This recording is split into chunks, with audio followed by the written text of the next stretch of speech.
अजूनी सैभं गुर प्रसाद। ये मूल मंत्र है। कल इसका बयान किया था, थोड़ा सा इस पर थोड़ी सी और बयान करके फिर आगे चलते हैं। दो चीजों को, एक और ओंकार को हमने सेपरेट करना है। एक का मतलब है परमात्मा, एक का मतलब है शब्द। जब हम शब्द सारे पढ़ते हैं तो उसमें कहते हैं एक शब्द मेरे प्राण बसत है, बहुर जन्म नहीं आवा। वो जो शब्द है, वो जो बिगनिंग है, जब सबसे पहले कुछ नहीं था तो शब्द था। जब अरबद नरबद तुंदु का आर्थी था, वो शब्द था। फिर उसको ख्याल आया एको बो शामा, तो उससे ओंकार की क्रिएशन हुई। हम जब ओंकार कहते हैं तो ओंकार को सतनाम ही कह सकते हैं और सतनाम को ओंकार नहीं कह सकते। ओंकार की अपनी जगह है, सतनाम की अपनी जगह है। और जो एक है वो सतनाम है। जब एक लेते हैं तो एक का मतलब है एक शब्द मेरे प्राण बसत है, बहुत जन्म नहीं आवा। एक से फिर क्रिएशन हुई है, एक से फिर एक जो है फिर उसको बयान करते गए हैं। उसी को एक कोई सतनाम बोला है, एक कोई कर्ता पुरख बोला है, एक कोई निर्भव बोला है, एक कोई निर्वैर बोला है। और जो ओंकार है वो एक से क्रिएटेड हुआ है। और जो क्रिएट होता है, जिससे वो क्रिएट होता है, उसी में समा जाता है। तो वो जब क्रिएट हुआ ओंकार, तो ओंकार से फिर इस दुनिया की रचना हुई। तो उसको कहते हैं ओंकार सैल जुग पय, ओंकार वेद निर्मय, ओंकार ब्रह्म उत्पत्ति, ओंकार किया जिनचित। ओंकार से ब्रह्मा की उत्पत्ति हुई। उसी को गुरु गोविंद सिंह जी महाराज अपनी अष्ट चौपाई में कहते हैं, काल पाए ब्रह्मा भवतरा, काल पाए शिवजू अवतरा, काल पाए कर बिसन प्रकाशा, सकल काल का किया तमाशा। जिस देश में हम रहते हैं ये सारा काल का तमाशा है। एक जो है वो शब्द है, वो नाम है, उसे सारी चीज प्रकट हुई है। और जो एक है वो घट घट व्यापी है। कल आ गया था कर्ता पुरख, ही इज द डूअर, निर्भव निर्वैर, वो किसी से डरता नहीं, उसका किसी से वैर नहीं। अकाल मूर्त अजूनी सैभं, वो अकाल मूर्त है, वो माता के गर्भ से पैदा नहीं होता और वो अपने आप में आप है। गुरु प्रसाद, जब उसको गुरु की कृपा से हम उसका सिमरन कर सकते हैं। उसी को कहते हैं, किसको जपना है? जो आज सच, जुगात सच, है भी सच, नानक होसी भी सच, जो हमेशा सच ट्रू पर हमेशा है। तो उसके बाद जब सारी बात हो गई तो वो सच क्या है, उसी को जब सुखमनी साहब ने कह दिया, आद गुरुए नमः, जुगात गुरुए नमः, श्री गुरुदेव नमः, सदगुरु नमः, श्री गुरुदेव नमः। तो वो परमात्मा है, उसका हमने सिमरन करना है। उसका सिमरन जब अगर वो ही सिमरन हमें किसी की बख्शिश से मिल जाए, तो हम जब सिमरन करेंगे तो वो ताकत हमारे अंदर में काम करेगी। जो शब्द गुरु है, जिसने शब्द की कमाई करी है, वो गुरु जो अगर हमें उस रास्ते लगा दे तो काम बन जाएगा। जिसको हम शब्द गुरु कहते हैं, जिसको शब्द कहते हैं, वो शब्द लिखने पढ़ने बोलने में नहीं आता। जो लिखन और पढ़न बोलन में आया उसको वर्णात्मक कहते हैं। लेकिन जो वर्णात्मक नाम है, वर्णन किया जाता है, इसके सिमरने से अंदर का तुनात्मक नाम प्रकट होता है। ये बड़ी खास बात है। अभी आ गया सोचे सोच ना होवी जे सोची लखवार। अगर हम उसको कई युग सोचते रहें कि वो क्या हो सकता है, उस पर मीटिंगें करते रहें, सेमिनार करते रहें, तो उसको हम नहीं पहुंच सकते। क्योंकि हम इस दुनिया में बैठे जो भी सोचेंगे वो इंद्रियों के लेवल पर बैठ के सोचेंगे। अपने दिमाग से, मन से, बुद्ध से, चित्त से, अहंकार से, इस दुनिया से की अक्ल से हम सोचेंगे। उसको एक जगह गुरु जपजी साहब ने कहा, सहस 18 कैन कतेबा असलुई कतात। जो कतेबे कहते हैं, जो वो किताबें हैं जिस मुसलमानों की हैं, ईसाइयों की, उनको कतेबे कहते हैं। वो कहते हैं 18,000 आलम हैं, लेकिन वो क्या है कुछ किसी को तो पता नहीं। कहते हैं असलुई कतात, असलु कहते हैं जो शब्द है असलियत में वो अलग चीज है, जो सबका क्रिएटर है। वो जो शब्द है उसी को एक कहा है। आप देखो जपजी साहब में हर चीज शब्द से आएगी। तो फिर सोचे सोच ना होवी जे सोची लखवार, उसको सोचने से उसका पता नहीं चलता। अभी पढ़ो जी, पहली पढ़ी। सोचे सोच न होवई जे सोची लखवार, चुप है चुप न होवई जे लाए रहा लिवतार। सोचने से उसकी सोच नहीं मिलती। जब तक किसी पूर्ण महापुरुष की, जो खुद शब्द रूप है, जिसके अंदर वो शब्द प्रकट है, जिसको जिसको अंदर का शब्द कहते हैं, जो अंदर में शब्द धुनात्मक नाम है, जिसके अंदर वो धुनात्मक नाम प्रकट है, अगर वो हमें उससे जोड़ सकता है, या उसका सत्संग सुनने से, उसकी सोबत करने से हमारे अंदर ये प्रकट हो सकता है कि क्या चीज है। उसको कहते हैं, जब उसकी संगत करते हैं तो क्या होता है, अंतर प्यार उठी प्रभ केरी। फिर अंतर में उसको पाने के लिए हमारे अंदर में वो प्यास उठती है, अंतर प्यास उठी प्रभ केरी, सुन गुर बचन मन तीर लगैया। सदगुरु के वचन सुन के वो मन के अंदर ऐसा असर करते हैं जैसे तीर लग जाता है। फिर हम सोचते हैं कि ये बात है क्या। जब हमें ये हमारे अंदर ये भूख पैदा होती है, आगे आता है ना, भूखिया भूख न उतरी, कहते हैं इसलिए जब हमारे अंदर ये भूख पैदा होती है, जिस उत भूखे खाए चलिए दुख, फिर उस भूख का जो इलाज है, उस भूख का जो दवाई है, वो संत महापुरुषों के संगत में मिलती है। और जब वो संगत में मिलती है तो उस भूख की थोड़ी सी तसल्ली होने लगती है। और जब वो भूख तीव्र हो जाती है, जिसको कहा है, मैं दोबारा रिपीट करता हूँ, अंतर प्यास उठी प्रभ केरी, सुन गुर बचन मन तीर लगैया। जब वो तीर हमारे अंदर लगता है तब वो प्यास बनती है। तब सदगुरु जब नाम देते हैं और ये नाम की बैठ के कमाई करता है तो इसका काम बनता है। उसको कहा सोचे सोचना हुई जे सोची लखवार, भूखिया भूख न उतरी जे बन्ना पुरिया पार। भूखों की भूख नहीं उतरेगी अगर सारी दौलत मिल जाए, लेकिन अगर उसको नाम की भूख लग जाए और वो सत्संग में जाके लग सकती है, तो तब उस उत भूखे खाए चलिए दुख, फिर भूख का दुख खत्म हो जाएगा जब नाम की दौलत मिल जाएगी। आगे भुखिया भुख ना उतरी जब बन्ना पुरिया पार, सह सियाणपन लख होए तो एक ना चले नाल। अगर हमारे पास सात सियाणपन लख होन, होवे नहीं है, सयाल सियाणपन लख होन तो एक ना चले नाल। इतनी सियानप होने से कोई कुछ हम नहीं पा सकते। फिर कहते हैं किस सचारियां होगी है कि पूरे तुते पाल। उस सच को कैसे पाएं और इस दीवार से बाहर कैसे आए। पहले हमारे अंदर स्थूल शरीर का दीवार बनी है, फिर सूक्ष्म की है, फिर कारण की है, मन माया के इसके ऊपर पर्दे पड़े हुए हैं, इससे बाहर कैसे आए। तो कहते हैं सोचे सोच ना होवी जे सोची लखवार, सहज सियाणपान लख होए ता एक ना चले नाल। किस सचारियां होगी कि कूड़े टूटे पाल। तो फिर वास्तव में आखिर में जाके गुरु नानक साहब कहते हैं, ऐ नानक हुक्म रजाई चलना, नानक लिखा ना। हम उसकी हुक्म में, उसकी रजा में हो जाएं तो ये तब हमारा काम बन सकता है। अभी जो जपजी साहब की पहली पौड़ी है, इसको पढ़ना नहीं, इस पर चढ़ना है। पौड़ी पर चढ़ने का मतलब है कि इसमें हमने सरेंडर करना। पहले सोचने से नहीं मिलेगा, भूखे रहने से नहीं मिलेगा, लगातार समाधियां लगाने से नहीं मिलेगा, हम पार नहीं हो सकते जब तक हम सरेंडर करके उसके हुक्म के अंदर नहीं आ जाते। जिसको हम हुक्म कहते हैं उसको नाम कहा गया, उसी को शब्द कहा गया। एक का हुक्म नाम है, नानक सदगुरु दिया बजाए। तो शब्द की जो सारी कथा शो है वो अंतर्य शब्द की बात कर रहा है पूरा जपजी साहब ही। आगे जाके पता गया सोनिया की पौड़ियां लगे सारे आएंगे तो समझेगा कि सारा जो राज है वो शब्द का है। और जिस पहले लफ्ज आ गया एक एक शब्द है, एक शब्द मेरे प्राण बसत है, बहुत जन्म नहीं आवा। उसी शब्द को हुक्म कहा है, हुक्म रजाई चलना, उस शब्द की रजा में रहना है, नानक लिखिया नाल। पहले हुक्म आ गया इसमें, अभी दूसरी पौड़ी शुरू होती है, वो पढ़िए जी पहली लाइन। हुक्मी होवन आकार, हुक्म न कहे जाई। हुक्मी होवन जी, हुक्मी होवन आकार, उस हुक्म से सारा आकार हुआ।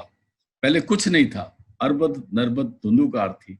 वो फिर उस शब्द जो हुक्म है उसी को शब्द का है, उसी को नाम का है। जिसको शब्द का वो नाम है, वो हुक्म है, वो अमृत है, वो एक ही चीज के अलग अलग नाम है। हुक्मी होवन आकार, उस हुक्म से सारा आकार इनटू बीइंग आया। हुक्म ना किया जाए, वो जो हुक्म है उसको लिखने पढ़ने बोलने में नहीं आता। अनरिटन लॉ, अनस्पोकन लैंग्वेज है, वो लिखने पढ़ने बोलने में नहीं आता। उस हुक्म की पहचान तब होती है जब पूरा गुरु मिले, जो शब्द स्वरूपी है, जो अंदर हुक्म के साथ मिलके उसका रूप बन चुका है और हमारे अंदर शब्द प्रकट कर सकता है। हुक्मी होवन आकार, हुक्म न किया जाए, वो जिस हमें आकार बना है, हर चीज बनी है, वो कहा नहीं जा सकता। बच्चा माता के पेट में बन रहा है, वो उस शब्द से बन रहा है, हुक्म से बन रहा है। वो वहां कोई मंत्र नहीं पढ़े जा रहे, वहां कोई वेद पाठ नहीं हो रहे, वहां कोई पोथियां पुराण नहीं पढ़े जा रहे, बस वहां वो हुक्म चल रहा, वो शब्द अंदर हो रहा है और शब्द से उत्पत्ति हो रही है। उत्पत्ति परलय शब्दे होए, शब्द ही फिर उत्पत्ति होए, उस शब्द से ही उत्पत्ति और परलय होती है। हुक्मी हो नकार, हुक्म ना किया जाए। आगे बताते हैं, हुक्मे होवन हुक्मी होवन आकार, हुक्म न कहया जाई। हुक्मी होवन जी, हुक्म मिले वड्याई। हुक्म से ही दुनिया बनी। जी कहते हैं जीव, ये जो चार चार खानियां पैदा हुई वो भी हुक्म से, अंडज, जेरज, सेतज, उत्पत्ति। हुक्मी होवन जी, हुक्म मिले वड्याई। और जब मनुष्य का शरीर मिलता है उसको हुक्मी होवन जी, हुक्म मिले वड्याई। वड्याई कहते हैं फिर उसको ये बख्शिश मिल जाती है, पूरा गुरु मिल जाए, नाम की दौलत मिल जाए, अंदर सुरत उसकी शब्द के साथ लग जाए, तो ये वड्याई है। हुक्म मिले वड्याई। आगे, हुक्मी उत्तम नीच। हुक्मी उत्तम नीच, हुक्म लिख दुख सुख पाई है। और उस शब्द के द्वारा ही जो शब्द की कमाई करते हैं वो उत्तम पदवी को पा लेते हैं। उत्तम पदवी का ये मतलब है कि वो अपने घर का रास्ता देख लेते हैं, उनके अंदर वो रास्ता खुल जाता है। जिस रास्ते से उन्होंने अपने घर जाना है, वो दसम द्वार का रास्ता अंदर में है। ये योगियों वाली बात कुछ नहीं है, योगियों का रास्ता कोई गलत नहीं है, पर योगियों का रास्ता गुदा से शुरू होता है, नीचे से आता है, ऊपर की तरफ जा रहा है। इसलिए जो योगियों का रास्ता है वो गुदा चक्कर, इंद्रिय चक्कर, नाभि, हृदय, कंठ, आज्ञा चक्कर में आ जाता है। और हमारा रास्ता इधर आज्ञा चक्कर से शुरू होता है, क्योंकि द्वार कहते हैं। इसके नीचे 9 दरवाजे हैं, 2 आंख के, नाक के 9 होल है सूर्य में। आंख, नाक, मुंह जितने भी हैं, ये 9 होल है। 9 दरवाजे, 9वें दर फीके, रस अमृत 10वें चुईजे। 10वें में अमृत जो रहा है। उथे अनहद शब्द वजे दिन राती, गुरमती शब्द सुनावने। हमने अनहद शब्द को वहां पर बैठा के पकड़ना है, हमने नीचे के रास्ते छोड़ देने हैं, उस अनहद शब्द को यहाँ आके पकड़ना है।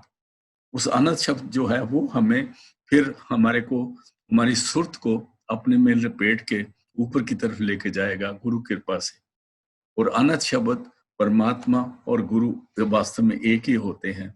बाहर में वो शरीर नजर आ सकता है, लेकिन अगर वो शब्द का रसिया नहीं तो गुरु नहीं हो सकता। कल मैंने कहा था, एक गुरु जब जगह छोड़ता है तो उसकी जगह 12 आ जाते हैं। इस तरह ये बढ़ते जाते हैं और दुनिया के साथ धोखा हो जाता है। लेकिन जो शब्द गुरु है उसकी पहचान करनी है। हुक्मे उत्तम नीच। नीच का मतलब जो शब्द है वो हर जगह हो रहा है, और उन्हीं को वो शब्द के सारे, नीच भी शब्द के सारे अंदर, चोर और डाकियों उनके अंदर भी शब्द काम कर रहा है, लेकिन वो उस शब्द से नावाकिफ है। उस शब्द का जो अमृत है, उस शब्द का जो फायदा है, उनके अंदर जो काम, क्रोध, लोभ, मोह, अहंकार है वो उठा रहे हैं, और ये अंत में जाते हुए काल के बकरे बन जाते हैं। काल इनको खाता है फिर बाद में, जो नीच इंसान है। हाँ जी। हुक्मी उत्तम नीच, हुक्म लिख दुख सुख पाई है। एक ना हुक्मी बख्शीश, एक हुक्मी सदा भुआई है। एक ना हुक्मी, एक ना मैंने बहुत सारे ऐसे हैं। एक ना मतलब सब लॉट, एक ना मैंने एक हुक्मी सदा, एक ना हुक्मी बख्शिश, कुछ ऐसा बहुत सारा लॉट है जिसको हुक्म से बख्शिश होती है, जो परमात्मा का नाम जपते हैं, और वो उसको बख्शिश ये होती है कि वो इस जन्म में अपने घर में चले जाते हैं, उनका मानव जन्म सिखाता चला जाता है। उसको जब जिस आगे जाएंगे उसमें कहे, असंख्य जप, असंख्य पाओ, असंख्य पूजा, असंख्य तप ताओ, असंख्य ग्रंथ मुखवेद पाठ, असंख्य जोग मन रहे उदास। ऐसे बहुत सारे हैं जो उनको उत्तम है, जो नाम जपते हैं और परमात्मा के घर में पहुंच जाते हैं। एक ना हुक्मी बख्शीश, एक हुक्मी सदा पुआइए। दूसरा जो है उनको उसी शब्द के द्वारा ही दुनिया में, उनको शब्द सबके अंदर है, उनको उसी के द्वारा वो दुनिया में अलग अलग जोनियों में मलेश बुद्धि में आके दुनिया में धक्के खा रहे हैं, एक जूनी से दूसरी जूनी में घूमते रहते हैं। हाँ जी। हुक्म अंदर सबको, बाहर हुक्म न कोए। सब अंदर, सब उस शब्द के अंदर काम करते हैं। शब्द हर जगह काम कर रहा है, ऐसा कोई नहीं कोई शब्द के बाहर है। जैसे हम कहें स्वर्ग में शब्द है, तो नरकों में भी शब्द ही है, हर जगह पर वो शब्द काम करता है। जैसे बिजली है ना, जब वो बिजली एसी में आती है तो ठंडक देती है, जब हीटर में आती है तो गर्मी देती है। यही बिजली हवा भी चला रही है, यही बिजली सारा काम कर रही है, पर इसका यूज जो है वो हर जगह पर शब्द ही काम कर रहा है। वो शब्द एक पावर है, इलेक्ट्रिसिटी है, और आत्मा भी एक शब्द, उस शब्द का हिस्सा है। लेकिन आत्मा अपने आप को भूल गई है, शब्द से अलग होके दुनिया के इंद्रियों के नशों में, खानों में, भोगों में, रसों में पड़ के नीचों की हालत में चली जाती है। हाँ जी, आगे। नानक हुक्म जे बुझे, ताहों में कहे न कोई। हुक्म की समझ आ जाए, उसका वो हुक्म क्या है, तो फिर हम देखेंगे वो हुक्म जो है वो शब्द है, वो नाम है, उसी से सारा कुछ हो रहा है। तो फिर हम ये नहीं कहें कि मैं कर रहा हूं, अभी हम कहते हैं मैं करता हूं, ये मैंने किया है, वो हमारे को बड़े भूल है। हम सोचते हैं मैं भजन बैठता हूं, ये हमारी बहुत भूल है। हमें सिर्फ प्रार्थना करनी है, शब्द भजन पे बैठाने वाला भी सदगुरु है, क्योंकि बाकी काम मन माया कर लेते हैं, लेकिन भजन पे बैठाने के लिए इसको जब तक गुरु की स्पेशल पावर नहीं लगती ना इसको, तब तक ये उठ के भजन नहीं बैठता। सुबह जाग तो जाएगा लेकिन बैठेगा नहीं उठ के। इसलिए पहली पौड़ी जो चढ़नी थी वो ये था कि जो हुक्म था, हुक्म से हमारे अंदर उस हुक्म के हमने रहना है, जो कुछ होना उसके हुक्म से होना है, उसमें सरेंडर करना है। ये पहली पौड़ी आई। दूसरी ये पौड़ी है कि उस हुक्म की हमने जो नाम मिला उसकी कमाई करनी है, बैठ के करना है। तो फिर जब कमाई करेंगे, भजन सिमरन करेंगे, तब नानक हुक्मे जे बुझे। ऐ नानक, अगर तू हुक्म को बूझ जाए, समझ जाए, तो हमें कहना कोई। दूसरी पौड़ी ये है, पहला है हुक्म रजाई चलना, नानक लिखिया नाल। दूसरी पौड़ी है नानक हुक्मे जे बुझे, अगर उसकी समझ आ जाए, ये दूसरी पौड़ी है। एक हम हुक्म के सरेंडर होना है, दूसरा जैसे जाते हैं ना पहले मत्था टेकना है, फिर हुक्म की पहचान करनी है, दूसरी पौड़ी आ गई। उसके बाद अभी तीसरी पौड़ी आज शुरू करते हैं। हाँ जी। गावे को तान, होवे किसे तान। अभी गावे को, गाना है, गावे को तान। गाने का मतलब ये नहीं कि हमने आ करके गाना है, बाजे ढोलकियां लेके बैठ जाना। गुरु साहब कहते हैं जब तक ये बाजे ढोलकी वाले अपना सुर ताल मनाते हैं, और जब तक ये अंदर अपना अपना साठ उठ करने लगते हैं, तब तक तो मैं अंदर वो शब्द के द्वारा सचखंड पहुंच गया होता हूँ। गुरु अर्जन देव जी का शब्द है, वो कहते हैं ये जब सुर ताल जोड़ने लगते हैं, देखना अपने वो लेके थोड़ी वो अपने ठीक करते हैं, कोई तबला ठीक करता है, कोई बाजा ठीक करता है, कोई आ करने लगता है, कोई कुछ करने लगता है। कहते हैं जब तक ये इतने करते हैं, मैं आंखें बंद करके मैं तो सचखंड पहुंचा होता हूँ। समझ आ गई? जो सचखंड पहुंचने का रास्ते का गायन है, उसको अनंत शब्द कहते हैं। उस शब्द की पहचान, उसको अगर कोई गाना जाना चाहे, ये गले का गाना जो है इधर रह जाता है, आगे नहीं जाता। जिस कीर्तन को हम कहते हैं वो कीर्तन है, वो हमारे अंदर हो रहा है। फिर बोलना जी सीखो। गावे को तान, होवे किसे तान। अगर किसी में ये ताकत हो कि उस शब्द के साथ जुड़ जाए, उसके साथ ट्यून हो जाए। ट्यून होना क्या होता है? जैसे कोई गाना आ रहा होता है तो हम उसके साथ ऊ करने लग जाते हैं। इसी तरह हमारे अंदर वो शब्द है। उसकी छोटी सी मिसाल आपको मिलती है। ये बहुत सारे लोग सुबह बागों में उठ के ना ओ लोग करते हैं, इसको ओनम कहते हैं। उसको गुरबानी में कहते हैं ओनम अखम त्रिभुवन सार। ये ओनम अक्षर, जिसको ओंकार का अक्षर बोलते हैं, इससे त्रैगुणों की ताकत है, उसकी उसका सहारा है, उससे त्रिगुण की उत्पत्ति हुई है। वो जो हम मुंह से ओ करते हैं, हमारे मुंह से ओ करने से अंदर के ओंकार से नहीं जुड़ते हैं। अंदर में जो ओंकार है, अंदर में जो ओनम ओनम जो शब्द है, उसके साथ आप नहीं जुड़ते। ये हम मुंह से कह रहे हैं, और मुंह से कहने के बाद हाँ, इसका गला साफ हो जाता है, थोड़ा सा इंद्रियों में वाइब्रेशन होती है, फेफड़े ठीक होते हैं। जैसे वाहिगुरु हम जोर से बोलते हैं, लंबा बोलते हैं, उससे भी हमारे अंदर में सफाई होती है। मुसलमान अल्लाह कहते हैं, वो भी हमारे बाहर की अक्षर है, लेकिन जहां पर ओंकार की ध्वनि प्रकट हो रही है, वो हमारे अंदर में है। उसको कहते हैं, उस ध्वनि के साथ जो जुड़ता है, गावे को तान, अगर उसको कोई ट्यून हो जाए तो उसको वो बख्शिश मिलती है। होवे किसे तान, किसी को अगर किसी की इतनी हिम्मत हो जाए, किसी को गुरु मिलके ये बख्शिश कर दे कि उसके अंदर शब्द प्रकट हो जाए और वो शब्द के साथ जुड़ जाए। फिर देखो, पहली पौड़ी में शब्द की बात आई, मूल मंत्र में शब्द की बात आई, दूसरी पौड़ी में शब्द की बात आई, तीसरी पौड़ी में भी शब्द की बात आई। हम इससे कैसे बच सकते हैं? हम बाहर ही बाहर लगे हुए हैं, बाहर ही गाने बजाने कर रहे हैं। गावे को तान, होवे किससे तान। अगर किसी को बख्शिश हो जाए कि वो उस तान को, उस गाने के साथ जुड़ जाए, तान का मतलब पावर, ताकत। हाँ जी, आगे। गावे को दात जाने निशान। अगर वो शब्द सुन जाए तो उसकी परमात्मा की दातें हैं, बख्शिशें हैं, उसकी उसको निशानी मिल जाएगी। ये सारी बख्शिशें परमात्मा अंदर बैठ के करता है, वो शब्द के द्वारा कर रहा है और हम सबकी पालना कर रहे हैं। वो जो शब्द है उसको कहते हैं गावे को दात, दात कहते हैं बख्शिश को, निशान कहते हैं, उसकी पहचान हो जाती है। अगर जब तक हम शब्द से नहीं जुड़ते, हमें क्या पता परमात्मा क्या कर रहा है, कैसे कर रहा है, किधर कर रहा है। उसको संत कृपाल सिंह जी बार बार ये कहा करते थे, अगर हम शब्द से जुड़ जाते हैं तो हम कॉन्शियस को work of the divine plan बन जाते हैं। मतलब फिर हम उस शब्द के साथ मिलके उस हमें वो उस जगह पहुंच जाते हैं जहां खुदा बंदे से खुद पूछे, बता तेरी रजा क्या है, देख मैं ये करना चाहता हूँ, तू क्या चाहता है। तो वो वहां पर बंदे को अपना भाईवाल बना लेता है, जिसको कहते हैं सबे सांझी वाल सदायन, कोई ना जिससे बाहर आजी हो। ये हालत उसकी बनती है। हाँ जी। गावे को तान, होवे किसे तान। गावे को दात जाने निशान।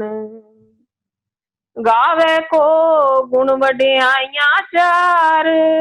गुण बढ़ियाइयां चार, उसके अंदर गुण प्रकट हो जाते हैं, बख्शिश प्रकट होते हैं। चार का मतलब फोर नहीं है, चार का मतलब सुंदरता। उसके अंदर सुंदर गुण पैदा हो जाते हैं, बढ़ियाइयां सुंदर गुण पैदा हो जाते हैं। उसके अंदर बख्शिश पैदा हो जाती है, वो परमात्मा के मिलने के काबिल हो जाता है, वो सुंदर बन जाता है। गावे को गुण बढ़ियाइयां चार, चार का मतलब फोर नहीं है, चार का मतलब सुंदर। गावे को गुण बढ़ियाइयां चार, आगे। गावे को विद्या विक्रम विचार। उस शब्द से जुड़ने वाले को अंदर की विद्या की समझ आ जाती है। ये बाहर की विद्या जो है ना, वेद शास्त्र ग्रंथ पोथियां, ये तो ज्ञानियों का काम है। इसका जानना या ना जानना अलग बात है। एक आदमी को अंग्रेजी आती है, उसको संस्कृत नहीं आती। एक को संस्कृत आती है, उसको अंग्रेजी नहीं आती। इसका मतलब नहीं कि जिसको संस्कृत आती है वो विद्वान हो गया। इसका मतलब नहीं जिसको अंग्रेजी आती है वो विद्वान हो गया। ये बाहर की भाषा जो है, ये कंपैरेटिव चीजें हैं जो जिसका चल रहा है। लेकिन जो असल में विद्या है वो अंदर की विद्या है, विक्रम विद्या है, मुश्किल विद्या है, जिस विद्या को ये मन इंद्रियां, मन बुद्धि चित्त अहंकार नहीं जानते। जो हमारी बुद्धि है उस विद्या को नहीं जान सकती।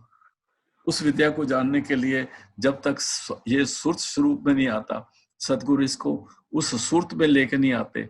और ये सुरत जो है जब तक वे मन से अलग नहीं होती, और सुरत का और शब्द का जब तक मिलाप नहीं होता, जब तक सुरत को शब्द की पहचान नहीं होती, तब तक उस विद्या की इसको समझ नहीं आती।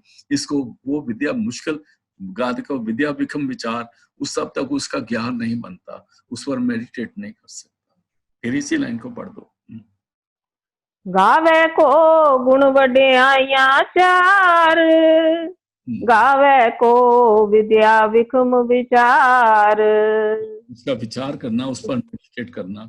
जब तक वो विद्या अंदर की विद्या है।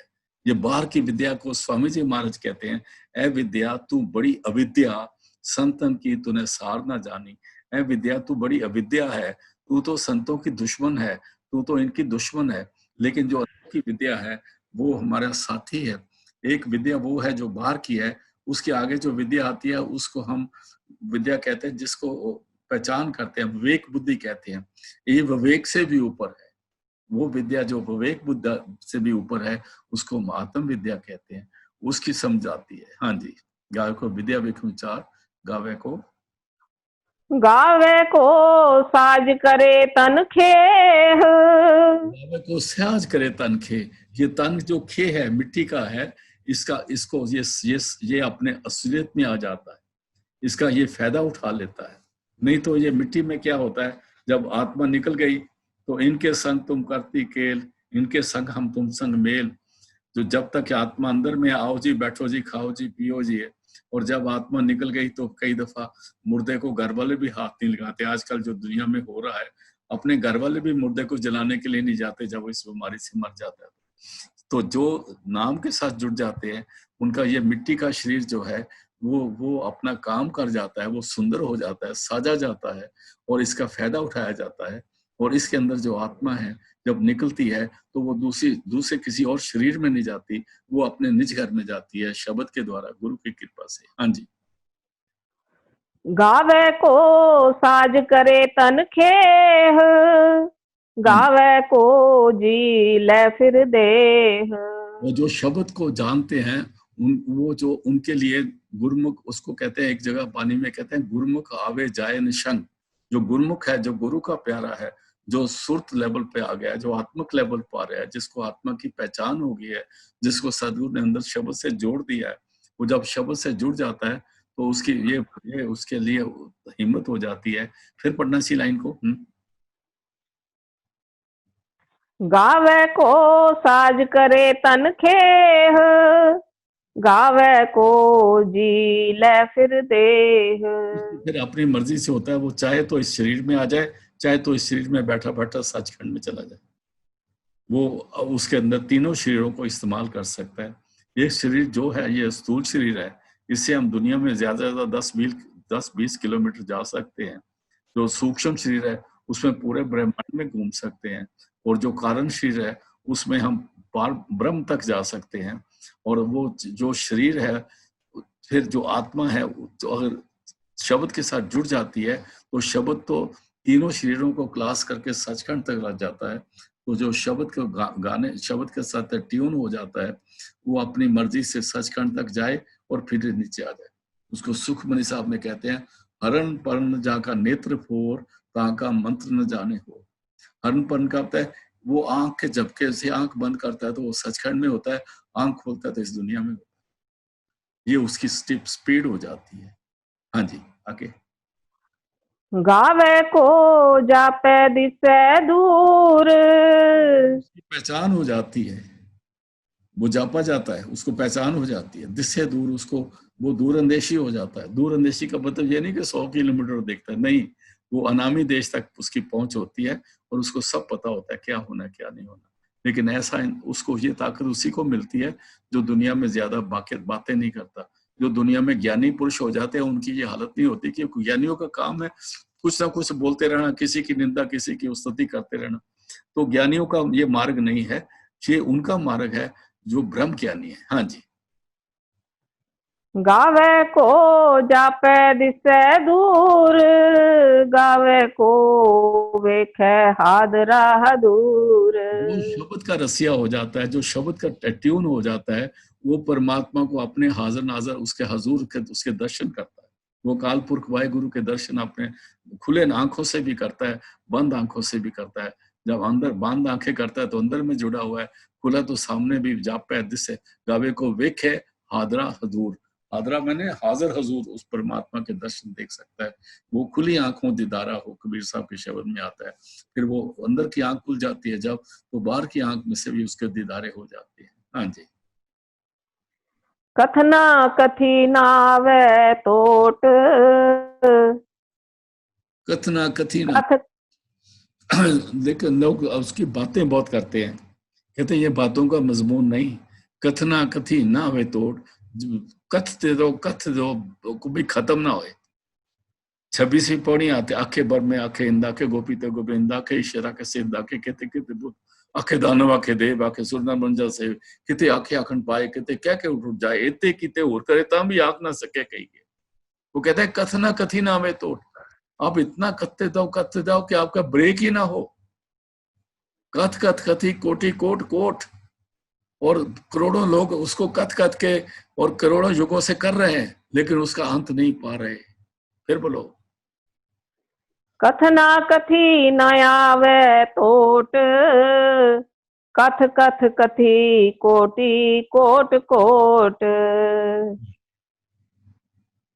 आगे देंदा दे लेंदे थक पाहे, देंदा दे लेंदे थक पाए। वो लगातार दे रहा है, वो खाने को भी दे रहा है, वो नाम की बख्शिश भी कर रहा है, वो हम हमारे सांस भी चला रहा है, वो हर तरह से हमें बख्शिशें कर रहा है। दुनिया उसको लेके थक जाती है, और फिर भी इसको जो असल से चीज है उसको ग्रहण नहीं करती। देंदा दे लेंदे थक पाए। आगे जुगा जुगंतर खाही खाहे। और जुगो जुगंतर से खा रहा है, लेकिन वो सारा चल रहा है, लेकिन इसको जो गावे वाली बात ही है, जो नाम के समझने वाली बात है, शब्द से जुड़ने वाली बात है, वो ना होने से ये मिल तो रहा है इसको सारा कुछ, लेकिन इसका फायदा उठा के वो नाम से नहीं जुड़ रहा। आगे चलते हैं। हुक्मी हुक्म चलाए राह, हुक्मी ना परमात्मा, हुक्मी का मतलब वो परमात्मा, शब्द चलाए रहो, हुक्म चलाए रहो, वो शब्द से ये रास्ता चला रहा है। सारा जग शब्द से हो रहा है। पहले हुक्म की बारी आए, हुक्म रजाई चलना नानक लिखिया नाल, फिर नानक हुक्म जे पूछे तो हमें कह ना को, दूसरी पौड़ी आ गई। अभी तीसरी में आ गया, हुक्म हुक्म चलाए रहा हो। ये रास्ता हुक्म का है, ये रास्ता अंदर का है। इसी रास्ते हमने वापस को अंदर जाना है, शब्द के साथ जुड़ के अंदर जाना है। और हुक्म चलाए रहा हो, नानक बिक से बेपरवाह हो। कहता है वो खुश होता है, बेपरवाह परमात्मा खुश होता है जिस वक्त वो अपना हुक्म चला रहा है। और जो हुक्म के रास्ते चल रहे हैं वो अपने घर की तरफ चल रहे हैं। ये रास्ता वापस जाने हुक्म का रास्ता है, शब्द का रास्ता है। और शब्द कहाँ से शुरू होता है? सहस्त्र कमल से शुरू होता है, जिसको अनस शब्द कहते हैं। अनस शब्द जो है वो ब्रह्म तक जाता है, उसके बाद शून्य शब्द शुरू होता है, वो जाके सचखंड तक जाता है। इसलिए ये शब्द का रास्ता है। पंजे शब्द नाहद बाजे, संगे सारंग पानी, कबीर दास तेरी आरती कीनी, निरंकार निर्मानी। पंजे शब्द अनाहत बाजे, अनंत शब्द अंदर बज रहे हैं, 5 शब्द।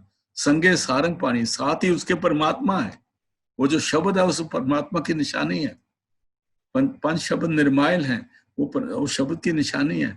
उसको परमात्मा को 5 शब्दी कहा है, वो हमारे अंदर प्रगट होता है। इसलिए पहला भी हुक्म में सरेंडर करना है, दूसरा हुक्म को बूझना है, तीसरा हुक्म की कमाई करनी है। हुक्म चलाए राहो, नानक बिकसे बेपरवाह। 3 पौड़ियां होगी, अभी चौथी ले लो। साचा साहिब साच नाए, साचा साहिब, भाख्या भाव अपार। साचा साहिब, साचा साहिब किसको बोला है? जिसको आज सच, जुगाज सच, है भी सच, नानक होसी बोल सच बोलते हैं, वो हमारा सच्चा साहिब है। साच नाए, उसका नाम भी सच्चा है, उसकी हुकूमत भी सच्ची है, उसकी सारा कुछ सच है। साचा साहब साच नाए, पाख्या पाओ पार। उसको सिमरने से, उसको मिलने से हमारा पाव जो है दूर हो जाता है और हम उस रास्ते को पा लेते हैं। आगे जी। आखे मंगे दे दे, दात करे दातार। वो सबको दे रहा है, दाते बख्शिश दे रहा है, और जो हम मांगते हैं वो दे रहा है। लेकिन जो असल में पाना है वो आगे बताता। आँख है, मंगे दे दे, दात करे दातार। ये कहता है, मांगता है, वो दे दे के दाते करता है, क्योंकि हम उसके बच्चे हैं, इस दुनिया में आए हुए हैं। वो हर तरह से हमारा ख्याल करता है, उसको मालूम है इसको पानी देना है, हवा देनी है, खाना देना है, ये करना है, इसका शरीर का हमने ये चलना है। फिर पौड़ पे दरख्त वगैरह प्रकट किए हैं, बनाए हैं, जो हमें ऑक्सीजन देते हैं। जो सूरज और चंद्रमा 2 अवतार हैं इस दुनिया में, जो हमारा ख्याल करते हैं। उस परमात्मा हमारे को लगातार बख्शिश करता है। आंखें मंगे दे दे, दात करे दातार। वो हमारे बख्शिश कर रहा है, हमारा दया करता है। जब वो दया करता है तो हमें क्या करना चाहिए, आगे गुरु नानक साहब बताते हैं। फेर के अगे रखिए जित दिस दरबार। बख्शिश कर रहा है, वो तो दया करता है। वो खाना भी दे रहा है, सब कुछ दे रहा है, हवा दे रहा है। उसने 33 करोड़ देवते इंसान की सेवा के लिए बना के रखे हुए हैं। ये ब्रह्मा विष्णु महेश भी इंसान की सेवा के लिए बनाए। सूर्य चंद्रमा तारे भी आसमान बनाए हैं। गुरबानी में कहा है, चांद सूरज जो है अवतार है इस दुनिया में, जो हमारा देखभाल करते हैं। ये उस परमात्मा की दया। सूरज को जो रोशनी हम मिलती है, लोग साइंसदान कहते हैं ये हीलियम जल रहा है, फलाना जल रहा है, ये इनकी अपनी दिमाग की सोच बताते रहे। इनको कौड़ी की अक्ल नहीं है साइंसदानों को। असलियत ये है, जो सूरज की रोशनी है वो साइंस दल के ऊपर से आती है। उसका बिजली घर साइंस दल में है, जो जहां से सूरज रोशनी लेता है, और वो उस बिजली घर कभी फेल नहीं होता। वो कनेक्शन कभी फेल नहीं होता।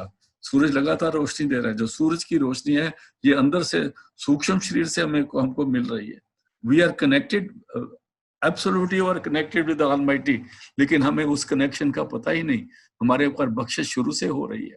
आंखें मंगे दे दे, दात करे दातार। कहते फिर के आगे रखिए जिद से दरबार। कहते फिर बताओ उसके आगे पेश करे जो हमारी इतनी पालना कर रहा है, हमारा सारा कुछ करता है, उसके आगे पेश क्या करें ताकि वो खुश हो जाए, हमें उस दरबार के दर्शन हो जाए। फिर पढ़ दो इसी लाइन को। फेर के अगे रखिए जित दिस दरबार। जिससे दरबार के दर्शन हो जाए, जिसको घर के दर्शन हो जाए, जिसको आगे जाके 27वीं पौड़ी में गुरु नानक साहब कहते हैं, ए परमात्मा तेरा वो दर क्या है, सो दर के हा सो कर के हा जित बै सर्व संभाले। जहां बैठ के तू सबकी पालना करता है, ए परमात्मा तेरा घर क्या है, हमें दर्शन तो करा दे अपने के। तो यहाँ पर कहते हैं फिर के आगे रखिए। जब हमें आंखे मंगे, हम आंखते हैं, मांगते हैं, दे दे दात करे दातार। जो हम उसको बोलते हैं, जो हम मांगते हैं, वो देता रहता है।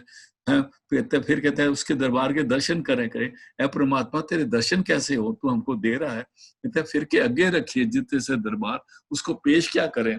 पहला ये सवाल किया। आगे मुंह के बोलन बोलिए जित सुन धरे प्यार।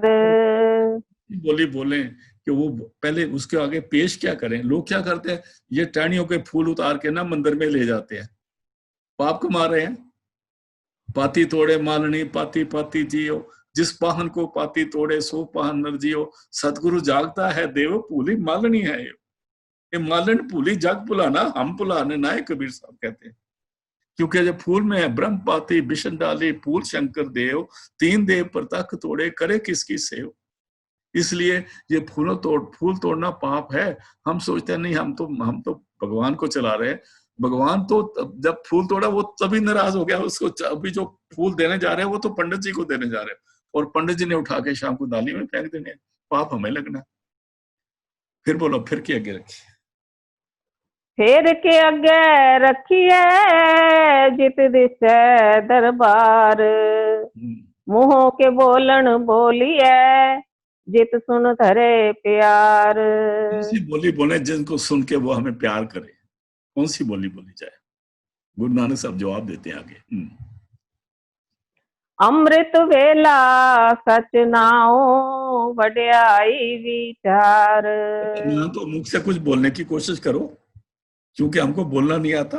मुंह अपना बांधी रखो, क्योंकि अगर हम नलायक कुछ बोलेंगे तो उल्टा सीधा बोल देंगे। कई जगह तुलसी साहब रामायण में उस परमात्मा बड़ी तारीफ करते करते आखिर में जाके बोलते हैं, ऐ परमात्मा मेरे को माफ कर देना, मैंने तेरी सिफत में अपनी तरफ से बहुत लफ्ज बोले हैं, लेकिन मेरे को पता नहीं ये आलू टमाटर बेचने वाले को हीरे की कीमत नहीं डाल सकता, इसलिए हम तो सब्जी आलू टमाटर बेचने वाले हीरो की कीमत नहीं डाल सकते। हम दुनिया के लोग जो विषय विकारों में फंसे हुए हैं, वो परमात्मा को भी उसी हालत में देखते हैं। आप देखो ना, वो कहते हैं मेरे एक उधर था, एक मैं जब मद्रास में था तो मेरे पास हमारे मंदिर हमारी फौज में ना मंदिर गुरुद्वारे होते हैं, तो एक मंदिर वाला पंडित जी मेरे पास आया, तो कहता साहब जी बहुत भगवान भगवान कृष्ण बहुत उदास रहते हैं, बहुत उदास रहते हैं। मैं क्या बात होगी पंडित जी, बात तो बताओ। कहता नहीं जी वो बहुत उदास रहते हैं। मैं क्या कैसे ठीक करें? कहता जी वो सीता जी नहीं है उधर, राम के क्या, हाँ हाँ कृष्ण, हाँ राधा जी नहीं है उनके, तो राधा जी के बगैर वो बहुत उदास रहते हैं। तो वो बात क्या है कि वो आप खुद फैमिली के बगैर था, तो उसको अपनी वाइफ से उदास था, वो सोचता है भगवान की मूर्ति भी राधा के बगैर उदास रहती है। तो हमारी जो सोच है ना, हमारी सोच दुनियावी है। हम नहीं जानते कि परमात्मा क्या चीज है। ना तिस भैन ना भराओ चाहे, उसका ना कोई भाई है, ना उसकी बहन है, ना उसका कोई माँ है, ना उसका कोई बाप है। वो शब्द स्वरूप अकाल पुरख वाहिगुरु है। हम उसको अपने ख्याल से देखते हैं। यहाँ भी बोला फिर के आगे रखिए जिद से दरबार, मुंह के बोलन बोलिए जित सुन तरे प्यार। तो गुरु नानक साहब कहते हैं बातें सारी छड़ के अपना मुंह बंद रख और कुछ पेश भी ना कर। कहते फिर क्या करूं? कहते अमृत वेला सच नाम, ब्रह्म मुहूर्त में उठ जा, अमृत वेले उठ जा, ब्रह्म मुहूर्त उठ में उसका सिमरन करने लग। अमृत वेला सच नाम बढ़ियाई विचार, बढ़ियाई कहते हैं नाम की, विचार कहते हैं नाम पर मेडिटेशन करो। सुबह उठ जाओ, अमृत वेला शुरू जो होता है जिसको लास्ट 12 बजे के बाद 1 बजे के बाद शुरू जो हो जाता है, कहते हैं अमृत वेला सच नाम बढ़ियाई विचार। उस वक्त आप मेडिटेशन में बैठ के सिमरन करने लगो और कुछ और बात रखो, क्योंकि तुम्हारे से वो कुछ लेने के लिए नहीं मांगता, तुम्हारे लिए कोई दान दक्षिणा उसको नहीं, वो तो दान देता है। क्योंकि सिख भाइयों में कहते हैं दाना सिर दान, नाम दान। नाम का दान कौन देता है? इंसान देता है। हम पैसा दान करते हैं, तो गुरुद्वारों में उसको दान पात्र नहीं कहते, सेवा कह सकते हैं। लेकिन हम लोग सोचते हैं कि हम दानी पुरुष हैं। हमारा दिमाग खराब हुआ है। हम दानी पुरुष कैसे हो सकते हैं? हम तो सांस भी उसके हुक्म बगैर नहीं ले सकते, हमारे में तो कोई हिम्मत ही नहीं है। इसलिए कहते हैं दाना सिर दान, नाम दान उसने दिया है जो, उसकी सुबह उठ के अमृत वेले उठ के, जिसको ब्रह्म मुहूर्त कहते हैं, अमृत वेला नाम अक्षर जो है गुरु नानक साहब की बानी में पहली दफा आया है। उसके पहले अमृत वेला लफ्ज नहीं था, उस वक्त ब्रह्म मुहूर्त कहते थे, अभी अमृत वेला भी कहा जाता है। अमृत वेला सच नाम बढ़ियाई विचार। उस वक्त उठ के ध्यान में बैठ जाओ, भजन में बैठ जाओ, और उस वक्त शब्द की कमाई करनी है। बढ़ दो। अमृत वेला सच नाओ बढ़ियाई विचार, कर्मी आवे कपड़ा नदरी मोख द्वार। अपना शरीर को बोला है, कहता उसकी बख्शिश हुई, उसकी दया हुई, उसने कृपा करी, उस पर खास दया करी, उस पर हमारे पास स्पेशल दया करी, उसने हम लोग को मानुष का जन्म दे दिया। ये कपड़ा, ये शरीर है, कर्मों से, बख्शिश से, उसकी रहमत से हमें मानुष का शरीर मिला। और इस कपड़े, इस शरीर की पालना करनी है। इस शरीर को हमने यूं ही नहीं खोना। इस शरीर को तंदुरुस्त रखने के लिए हर कोशिश करनी पड़ेगी, क्योंकि जब तक ये शरीर तंदुरुस्त नहीं होगा तब तक हम नाम नहीं जप सकते। जिसकी गाड़ी पंचर होगी ना, वो तो गाड़ी को हिला भी नहीं सकेगा। इसलिए शरीर की गाड़ी पंचर नहीं होने देनी, इस पर अपनी कोशिश करते रहना है और परमात्मा से यही मांगना है कि परमात्मा हम पर दया करो, हम पर कृपा करो, हमें हाथ पांव चलते रहें ताकि हम तेरा नाम जपते रहें। इसलिए नहीं पालना। कहते हैं कट बसे चरनार बिंद रसना जपे गोपाल, नानक तिसी कारने इस देही को पाल। इस देही की पालना इसलिए करनी है कि इसके अंदर परमात्मा रहता है। कट बसे चरनार बिंद परमात्मा बोला, रसना जपे गोपाल, हमारी जुबान जो है नाम जपती रहे। नानक तिसी कारने इस देही को पाल। इस देही को पालना जरूरी है, क्योंकि ये बहुत कीमती है, दोबारा मिलने वाली नहीं। लोग कई दफा कहते हैं मैं मरी जाऊं तो अच्छा होए। ऐसा कहने के लगा हम सिर्फ अपने आप को गाली नहीं देते, हम अपने पैदा करने वाले उस परमात्मा को भी गाली देते हैं जब अपने शरीर को दुखी, अपने शरीर को तंग करते हैं। और जब हम कहते हैं मरी जावा तो अच्छा है, वो मरी जावा अच्छा जीने अच्छा है। अच्छा क्या होगा? जूते पड़ने वाले हैं जब मरी जाएंगे, आसान से नहीं होगा ये काम। इसलिए जिसने ये बख्शिश दी है, उस बख्शिश का फायदा उठाना है। ये बड़ा कीमती शरीर है। बड़े भाग मानुष तन पावा, सुर दुर्लभ सब ग्रंथन गावा, सब कह रहे हैं। हाँ जी, आगे चल। कर्मी आवे कपड़ा नदरी मोख द्वार, और कर्मों से नानक एवें जानिए। बड़ी मुश्किल से कर्मी आवे कपड़ा नदरी मोख द्वार।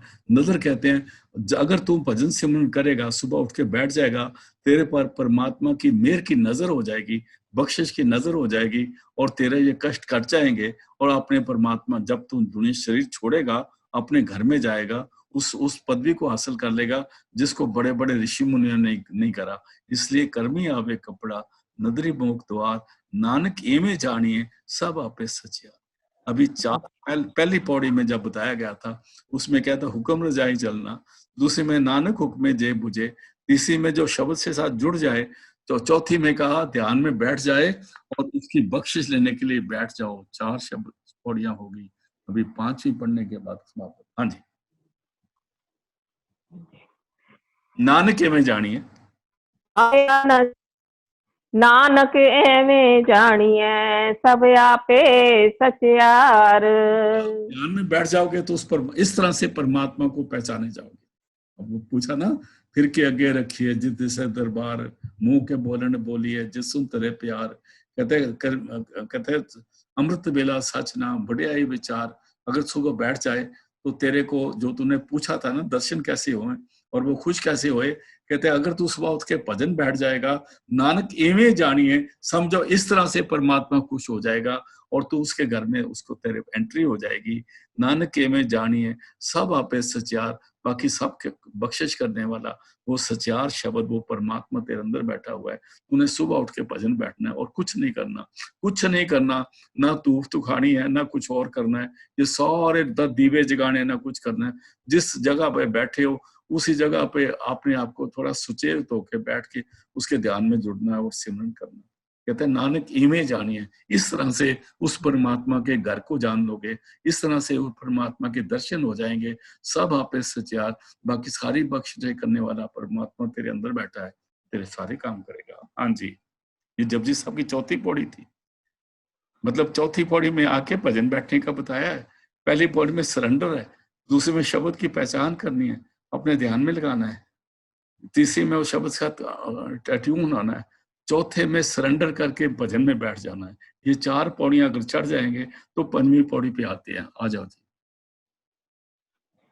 थाप्या न जाए कीता ना होए। जिस परमात्मा को हम बात करते हैं और जिस पूरे गुरु की हम बात करते हैं, वो ना थापया जाता है ना कीता होता है। जैसे हम कहते हैं जी अब गद्दी पे कौन बैठा है, कहते हैं गद्दी पे फलाना बैठा है, कहते हैं उसकी रजिस्ट्री हो गई है, कहते हैं रजिस्ट्री कौन करता है, वो नलायक जो कचहरी में बैठे हैं, उनके वो कामी पुरुष जो जज बने हैं, वो कुछ है, वो गुरुओं की वसीयतनामा पर साइन कर दें तो गुरु पूरा हो गया। उनके किसी वसीयतनामे की जरूरत नहीं, इसलिए थापया ना जाए। गुरु थापा नहीं जाता, एस्टैब्लिश नहीं किया जाता, ना उसको वोटर से चुना जाता है ना उसके ये होता है कि उसका बाप गुरु है तो वो गुरु बन जाए, ऐसा भी नहीं होता। वो थापया ना जाए, परमात्मा भी थापा नहीं जाता, कीता ना होए। He is not created, he is already there. थापया ना जाए कीता ना होए, परमात्मा इज ऑलरेडी देयर। उसको कोई एस्टैब्लिश नहीं करता, उसका कोई माँ बाप नहीं होता, उसको कोई कोर्ट कचहरी में नहीं जाना पड़ता एफिडेविट लेके ये भाई ये अभी ये होगा वो होगा। जो एफिडेविट से गुरु बनते हैं वो मैं कुछ नहीं कह सकता, क्योंकि ज्यादा कहूंगा तो बात बड़ी दूर तक जाएगी। हाँ जी, थाप्या न जाए कीता ना होए, आपे आप निरंजन सोए। Is by himself. Guru Nanak साहब को कौन सी कचहरी में पाला था, ये नानक होगा, ये गुरु होगा। और गुरु अंगद साहब को किस कचहरी में साइन करे थे कि ये अभी नेक्स्ट ये इनकी एक गद्दी पे बैठेगा। ये जो गद्दियों पे बैठते हैं ये महंती होती है, ये गुरुआई नहीं होती। गुरु की एक ही निशानी है, शब्द कमावे सो गुरु पूरा, तिस चरणन की हो जा दूरा। ये शब्द की कमाई करने वाला गुरु होता है, और शब्द जो है वो परमात्मा है। वो थापया नहीं जाता, थापया न जाए कीता ना होए, आपे आप बाय हिमसेल्फ निरंजन सोए। वो परमात्मा का रूप होते हैं, आप नारायण कला तार जग में परवरे हो। हाँ जी। जिन सेव्या तिन पाया मान, जिसने ऐसे गुरु का कहना माना जो सचखंड से चल के आए, जिसको कहते हैं, स्वामी जी कहते हैं तुम तुर से चल कर आए, आप क्यों इतनी देर लगाए, जिसको आप नारायण कला तार जग में परवरे हो। कहते हैं जिन सेव्या, ऐसे महापुरुष की जिससे कहना माना, तिन पाया मान, उसको परमात्मा के घर में अदब मिल गया, वो एक्सेप्ट हो गया, वो माना गया। हाँ जी। जिन सेव्या तिन पाया मान, नानक गाविए गुणी निधान। भी मैंने उसके साथ ट्यून होना, जो गुनिया गुणवाना है, जब उसका उसका उसका दर्शन करेंगे, उसका रूप करेंगे, तो हमारे मन में खुद खुद खुद उसके लिए एक राग निकलने लगेगा, एक शब्द निकलने लगेगा। उस खुशी का गीत जो है, उसके कोई लफ्ज नहीं होते, उसको कोई वर्ड नहीं होते, वो अंदर में, उसको कहते हैं, उस अंदर में एक फ्लड आ जाता है खुशी का। उसके जिन सेव्या तिन पाया मान, नानी गावी है गुणी निदान। उसके गुणी निदान जो है, परमात्मा प्रत्यक्ष है, उसी की याद करनी है। इसीलिए ये कहा जाता है, महाराज जी भी कहते थे, जिसका ध्यान करोगे उसका रूप बनोगे, जिसके याद करोगे उसका रूप बनोगे। जैसे जैसे हम उसका ध्यान करेंगे, बैठेंगे, तो वो हमारे अंदर बाहर प्रगट होने लगेगा, वो हमारे अंग संग सहाई लगेगा, और फिर वो ऐसे लगेगा, हमारे हाथ ऐसे लगेंगे, हमारे हाथ नहीं, ये परमात्मा के हाथ है। हमको अपने आप में वो परमात्मा नजर आने चलतेगा, गुरु कृपा अगर ऐसी हो जाएगी तो। आगे। हाँ जी। गाविए सुनिए मन रखिए पाओ। प्यार रखना है, गाविए सुनिए, और गाना क्या, फिर क्या, जब वो बानी के साथ जुड़ना है। बानी पक्की बानी होनी चाहिए। बानी वो नहीं जो हम अपने बना लेते हैं, वो घरों में जो गीत बना लेते हैं, गाते रहते हैं, उससे कुछ नहीं होने वाला। बानी भी गानी है तो महापुरुषों की गाओ, मन रखिए पाओ, और उसका प्यार, उसका डर दिल में होना चाहिए। हाँ जी। गाविए सुनिए मन रखिए पाओ, दुख पर हर सुख कर ले जाए। और उससे क्या होगा, दुख पर हर, दुख दूर हो जाएंगे, और सुख जो है वो हमारा हिस्सा बन जाएंगे जिंदगी का। दुख पर हर मैंने दुखों का नाश होगा, और सुख मैंने परमात्मा की प्राप्ति हो जाएगी। हाँ जी। गुरुमुख नादम गुरुमुख वेदन, गुरुमुख रया समाई। गुरुमुख क्या चीज है? गुरु परमात्मा को बोला है, परमात्मा नाद है, वेदन वो वेद है, श्रुति है। वेदन को वे किसी किताब को नहीं बोला, वो भी वेदन में श्रुति को बोला। गुरुमुख नादं, गुरुमुख वेदन, वो खुद ही नाद है, वो श्रुति है।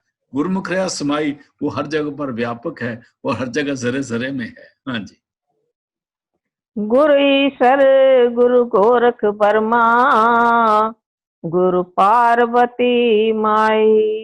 नहीं, ऐसा पढ़ना, गुरु ईश्वर गुरु गोरख ब्रह्मा गुरु, पार्वती गुरु नहीं है। इसलिए इसको बानी हम कई दफा गलत पढ़ जाते हैं। गुरु ईश्वर, गुरु जो है वही ईश्वर है, उसी को हम ईश्वर कहते हैं। गुरु गोरख ब्रह्मा गुरु पार्वती माई, जो इनकी सेवा करते हैं वो सारे, जब गुरु की आ गया तो ये सारे बीच में आ गए।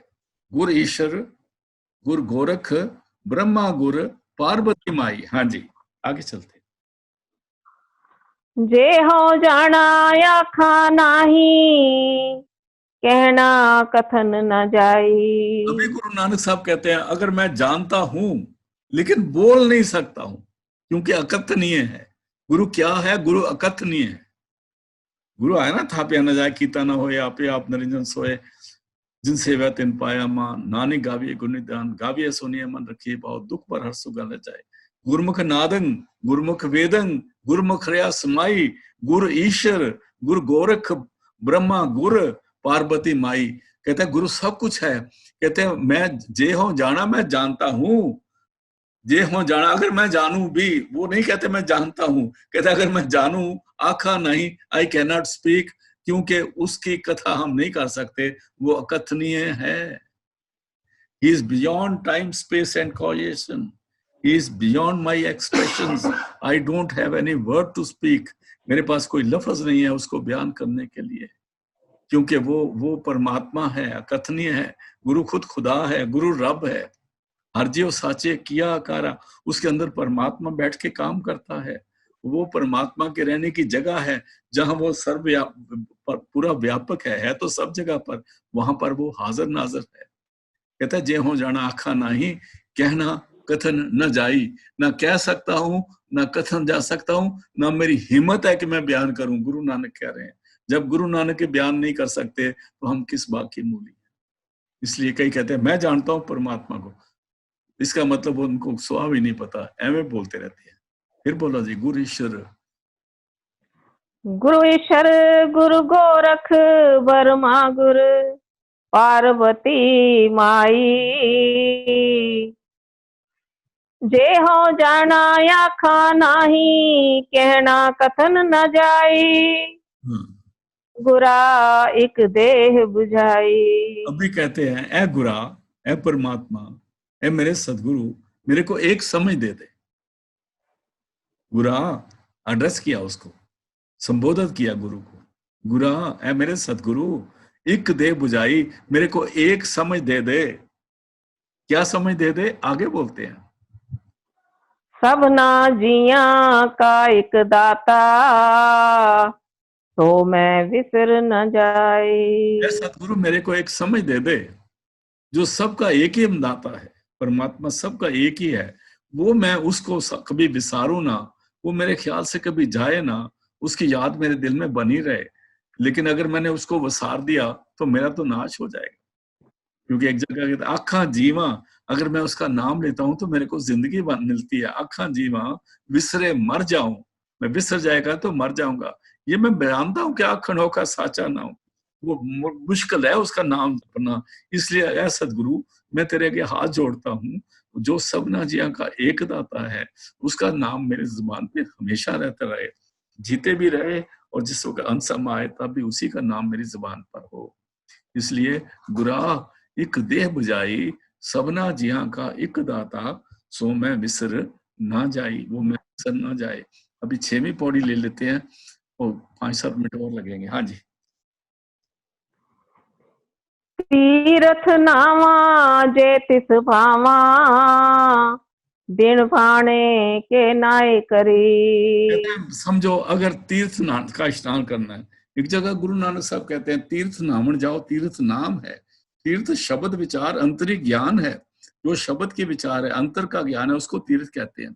यहाँ पर 6वीं पौड़ी में गुरु नानक साहब कह रहे हैं, वो भी शब्द गुरु नानक साहब का है।